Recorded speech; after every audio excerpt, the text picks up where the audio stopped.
Assalamualaikum warahmatullahi wabarakatuh. Innal hamdalillah nahmaduhu wa nasta'inuhu wa nastaghfiruh wa natubu ilaihi wa nastahdihi wa na'udzu billahi min syururi anfusina wa min sayyiati a'malina. May yahdihillahu fala mudhillalah wa may yudlil fala hadiyalah. Walhamdulillahilladzi hadana li hadza wa ma kunna linahtadiya laula an hadanallah. Walhamdulillahilladzi arsala rasulahu bil huda wa dinil haqq liyuzhirahu 'ala dini kullihi wa kafa billahi syahid. Alhamdulillahilladzi arsala rasulahu bil huda wa dinil haqq liyuzhirahu 'ala dini kullihi walau karihal musyrikun. Alhamdulillahilladzi an'ama 'alaina bi ni'matil imani wal islam. Walhamdulillahilladzi hamdan katsiran kama amar. Asyhadu an la ilaha illallah wahdahu la syarikalah wa asyhadu anna Muhammadan abduhu wa rasuluhu la nabiyya ba'da. Amma ba'du. Para pendengar dimanapun Anda berada, pada kesempatan ini Buya akan membahas berkenaan dengan manajemen kenegaraan pada suatu negara. Lebih khusus lagi berbicara berkenaan dengan kepala negara di negara yang bersangkutan. Buya akan menyampaikan berkenaan dengan cukup banyak di negara-negara di dunia ini yang kepala negaranya itu dikuasai bertahun-tahun, bahkan belasan tahun dan puluhan tahun oleh suatu suku bangsa tertentu. Artinya bahwa presidennya atau perdana menterinya hanya suku bangsa itu saja terus menerus yang menjadi kepala negaranya. Belum pernah suku bangsa yang lain mendapatkan kesempatan untuk menjadi kepala negara di negara yang bersangkutan. Hal ini menurut pandangan Buya bertentangan dengan konsep keadilan. Karena terus terang saja yang berjuang memerdekakan diri dari negara itu dari kungkungan penjajah, tentu saja hampir seluruh suku bangsa berjuang mengusir kaum penjajah. Artinya kalau suku bangsa itu terus-menerus menjadi kepala negara, ini sangat berbahaya bagi masa depan negara yang bersangkutan. Buya berpendapat sebaiknya yang menjadi kepala negara itu bukan satu suku bangsa itu saja yang terus-menerus menjadi kepala negara. Agar apa? Supaya apa? Pertama, supaya pembangunan di negara tersebut merata secara mengakar. Jadi ada tambahannya mengakar. Memang secara teori, kalau di negara yang bersangkutan yang menjadi kepala negara, suku bangsa itu saja, tidak pernah yang lain, memang secara teori, propaganda, kampanye, dan sebagainya, berjanji untuk memeratakan pembangunan dari barat ke timur ataupun dari utara ke selatan. Tetapi kenyataannya, secara panggilan nurani, tentu saja yang akan terjadi adalah pembangunan yang tidak merata. Tentu saja pembangunan yang dilakukan akan cenderung begitu berat kepada suku bangsa itu sendiri. Karena ada ikatan batin antara seorang kepala negara dari suku bangsa itu untuk memajukan suku bangsanya. Ya memang kalau awal-awal pada saat disorot oleh media dan para wartawan tentu begitu propagandanya. Namun kan tidak 24 jam 7 hari wartawan itu mengetahui sepak terjang seorang kepala negara. Terlebih lagi banyak hal-hal yang sifatnya secret atau rahasia. Sehingga pembangunan itu tentu saja akan menumpuk di suku bangsa yang menjadi kepala negaranya. Itu yang pertama. Adapun kalau suku bangsa atau seorang kepala negaranya berbeda-beda, artinya suku bangsa yang lain mendapatkan kesempatan, maka itu akan betul-betul mengakar pembangunannya. Karena memang bergantian, ya wajar loh, karena ada panggilan nurani dari seorang kepala negara atas suku bangsanya. Itu sesuatu yang wajar dan tidak bisa dihindari. Itu yang pertama, jika kepala negaranya bergantian dari suku bangsa yang ada di negara tersebut.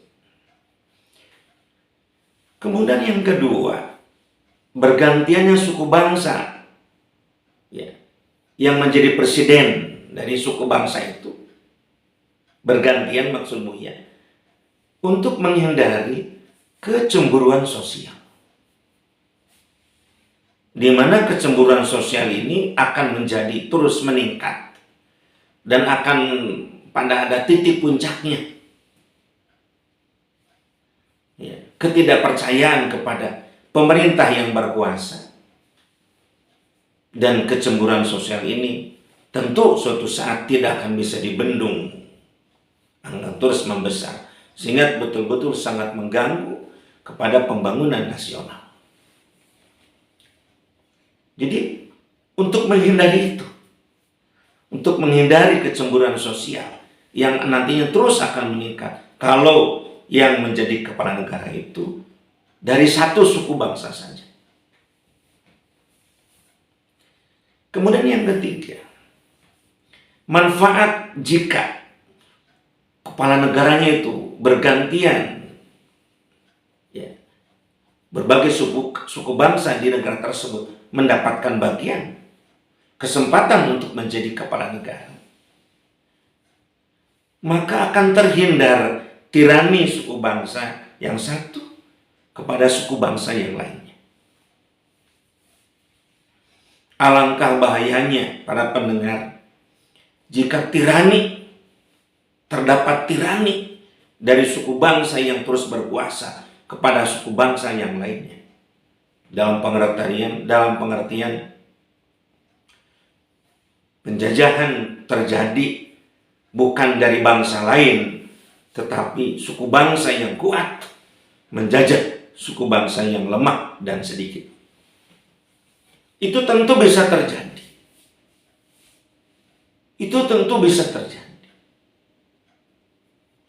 Tidak bisa dihindari tirani satu suku bangsa yang terus menerus dari suku bangsa itu terpilih kepala negara akan terjadi tirani atas suku bangsa yang lain.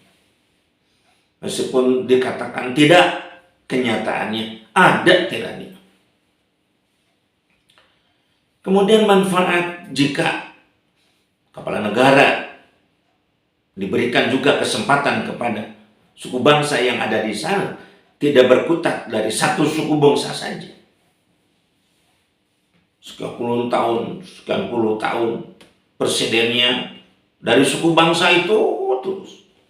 Nggak pernah diberikan kesempatan kepada suku bangsa yang lain. Maka yang keempat, ya, manfaat daripada tidak dikuasai oleh satu suku bangsa, kepala negara itu, maka akan terhindar dari keputusasaan suku bangsa lain. Tidak akan putus asa, karena memang nanti dapat kesempatan. Sebaliknya, kalau yang menjadi kepala negara diangkat atau terpilih dari suku bangsa itu saja, maka suku bangsa yang lain akan a priori tinggal diam masa bodoh dan ujung-ujungnya keputusasaan. Kalau sudah begitu, tinggal menunggu yang kelima akibatnya, tinggal menunggu perpecahan bangsa itu. Kalau sudah terjadi perpecahan dalam bangsa itu, tentu akan menjadikan malapetaka bagi bangsa yang bersangkutan. Tidak menutup kemungkinan, ya, akan musnahnya bangsa tersebut, negara tersebut, karena menjadi kesempatan bagi bangsa lain untuk mengadu domba antar suku bangsa. Ini yang harus kita pikirkan.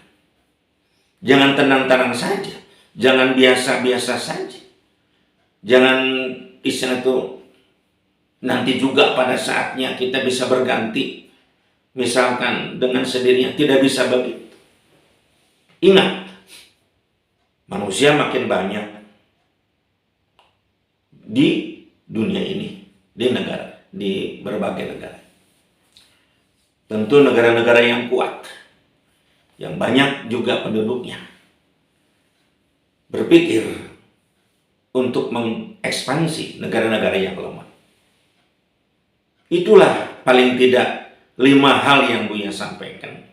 Ya. Manfaat dan akibat di satu sisi jika kepala negaranya hanya dari suku bangsa itu tersebut, terus menerus dari suku bangsa itu. Nah, maka dalam hal ini Buya dalam ini menyampaikan solusi. Apa Buya solusinya? Yang pertama,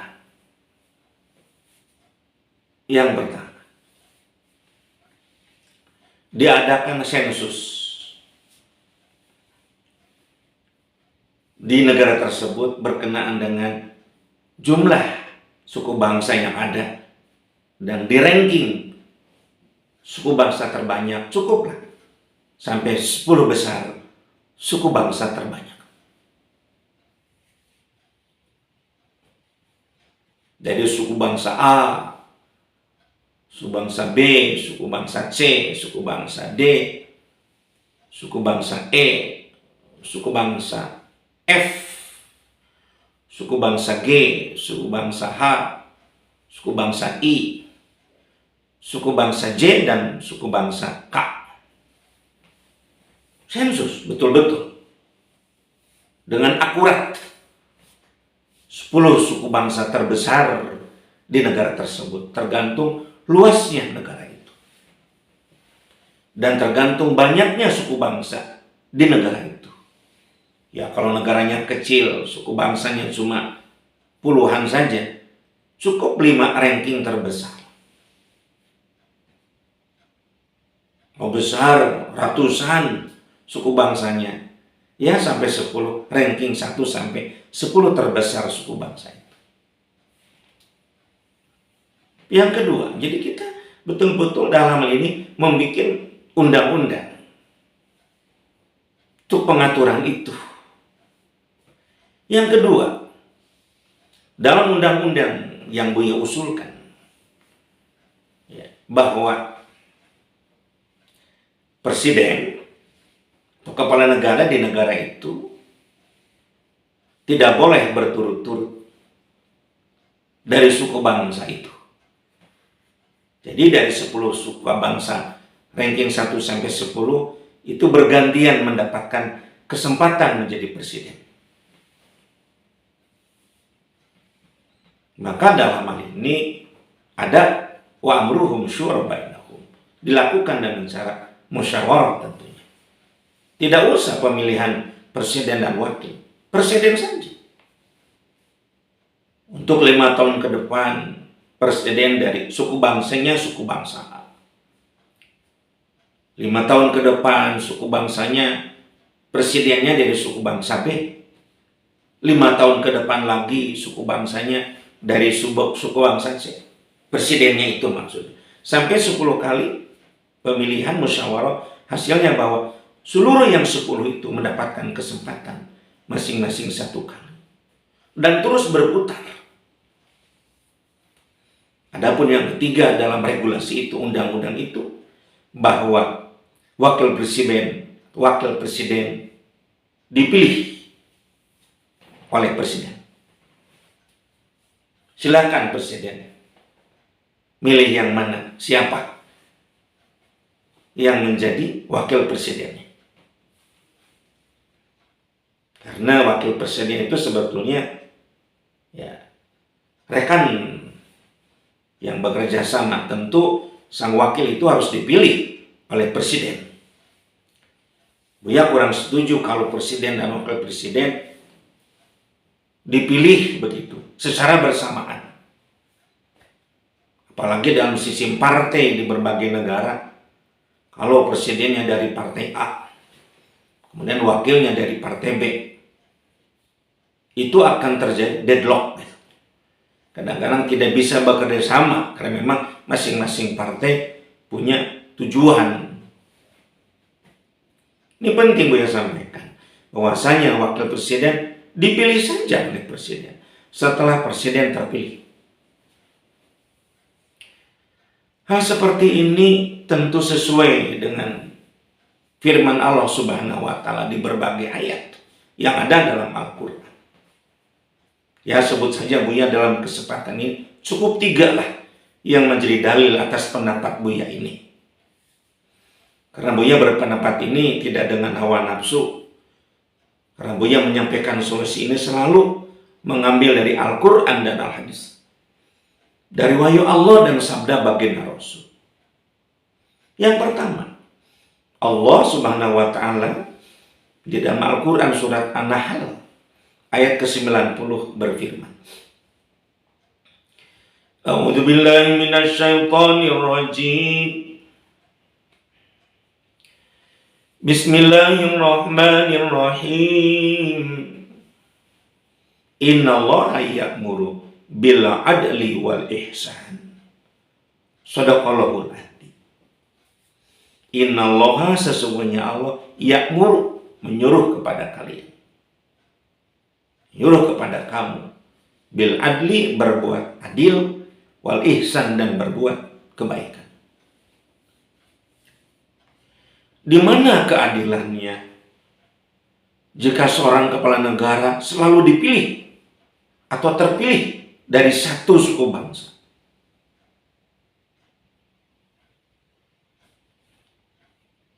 Atas nama suku bangsa yang terbanyak.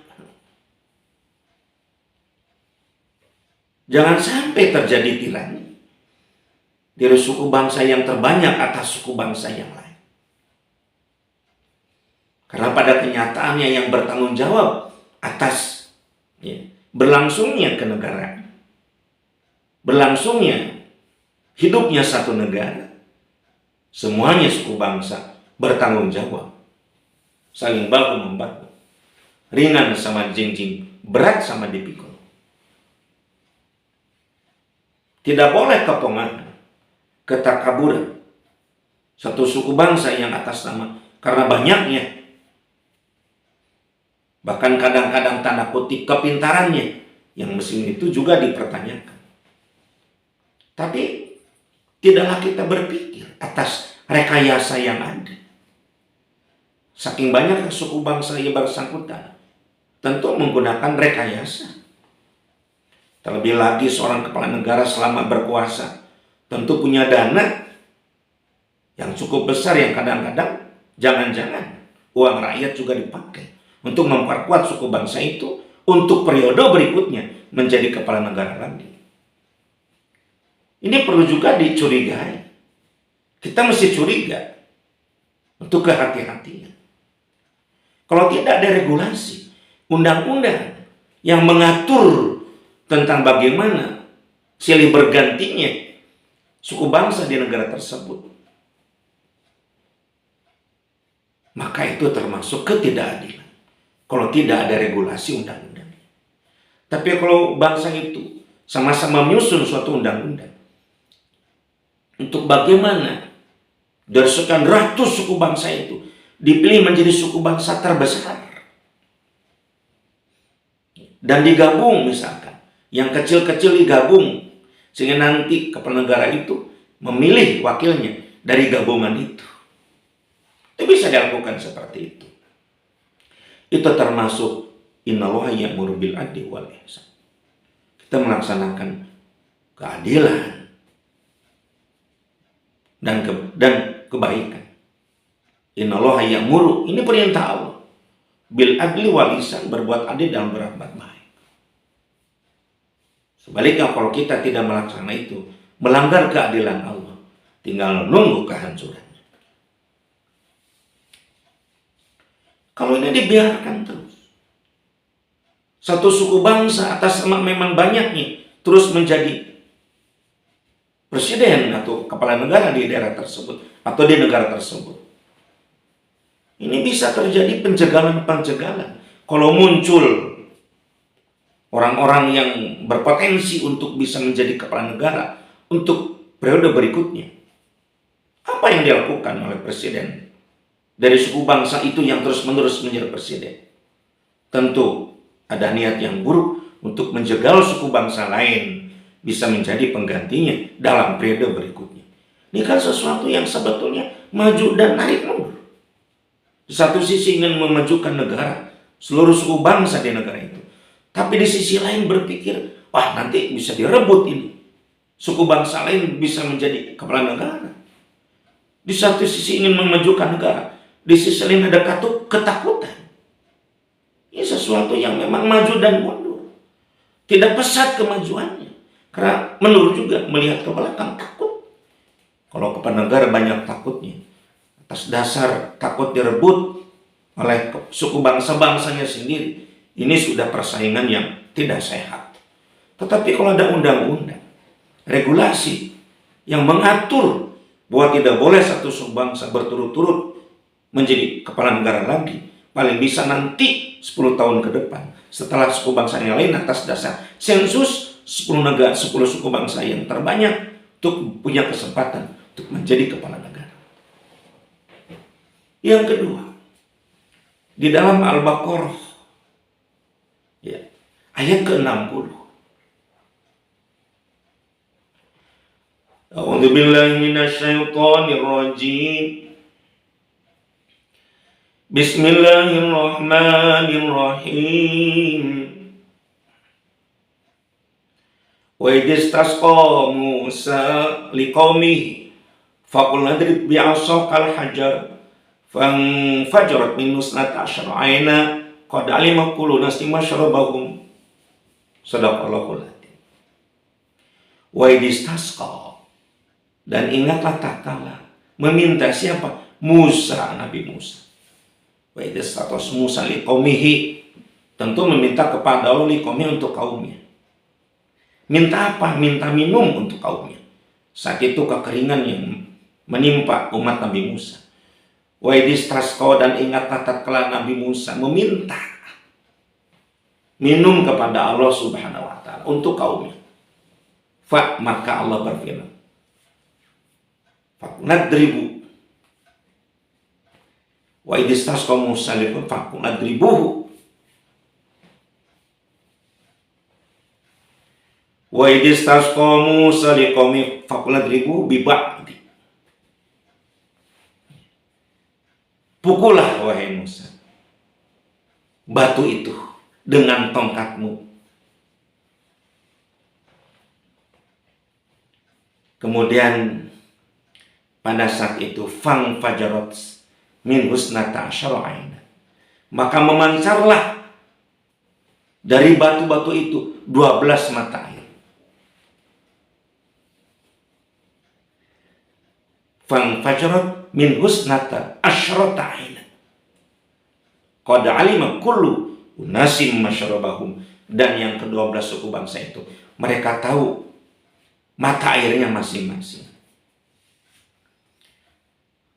Suku bangsa Nabi Musa saat itu ada 12 suku bangsa. Pada saat itu Nabi Musa meminta untuk kaumnya. Allah Subhanahu wa Ta'ala tidak memberi kepada mereka hanya satu mata air, tapi fan fajarat min husnata asyrata aina. Allah saat itu memancarkan bagi 12 suku bangsa itu 12 mata air. Qad alima kullu unasin masyrabahum, dan masing-masing suku bangsa itu tahu di mana mata airnya bagi mereka masing-masing. Ya. Ini dalil para pendengar, dimanapun Anda berada, bahwasanya tiap suku bangsa mesti mendapatkan kesempatan.